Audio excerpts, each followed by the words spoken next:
আমরা তো একটাই দেশ, আমরা তো একটাই জাতি, আমরা তো একসাথেই বসবাস করি। আজকে যারা আপনার জন্য লড়তেছে, আজকে যারা আপনার অধিকারের জন্য লড়তেছে, গ্রেফতার হচ্ছে, রাস্তায় জীবন দিচ্ছে, তাদের রক্তের মূল্য কি আপনার কাছে নাই?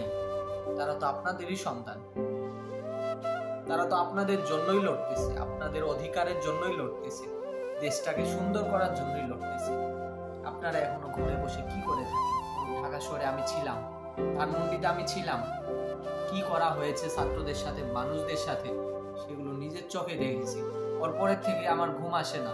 কত জেলায় কত ছাত্রদের মারাছে, কত মানুষদেরকে হত্যা করা হয়েছে।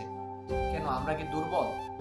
আমাদের একজনকে মারবে, আমরা 100 জন দাঁড়াবো, 100 জনকে মারবে, লাখ হয়ে দাঁড়াবো। এত ভয় কিসের?